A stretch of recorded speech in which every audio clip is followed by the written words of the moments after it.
بسم الله الرحمن الرحيم.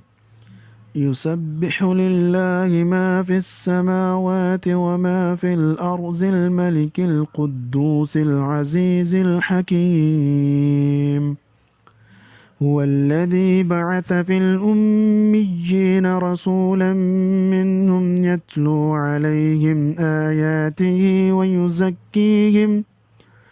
ويعلمهم الكتاب والحكمة وإن كانوا من قبل لفي ضلال مبين.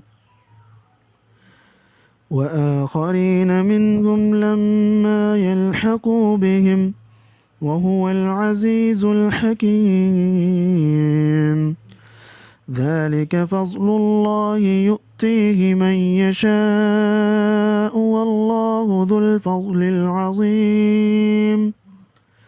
مثل الذين حملوا التوراة ثم لم يحملوها كمثل الحمار يحمل أسفارا.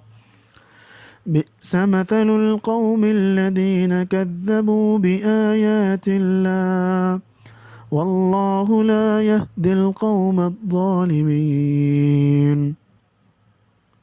قل يا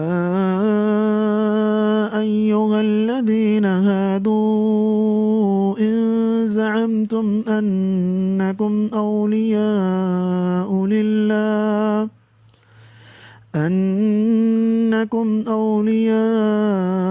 لله من دون الناس فتمنوا الموت إن كنتم صادقين ولا يتمنونه أبدا بما قدمت أيديهم والله عليم بالظالمين. قل إن الموت الذي تفرون منه فإنه ملاقيكم ثم تردون إلى عالم الغيب والشهادة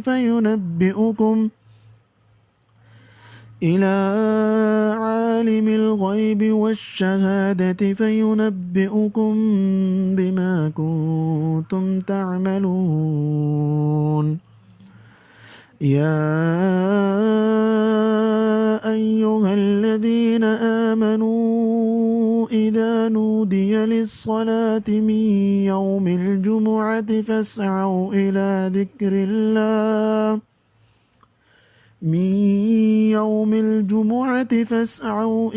ذكر الله وذروا البيع ذلكم خير لكم إن كنتم تعلمون.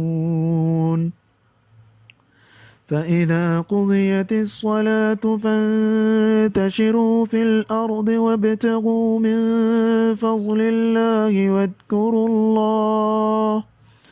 واذكروا الله كثيرا لعلكم تفلحون. وإذا رأوا تجارة أو لهوا انفضوا إليها وتركوك قائما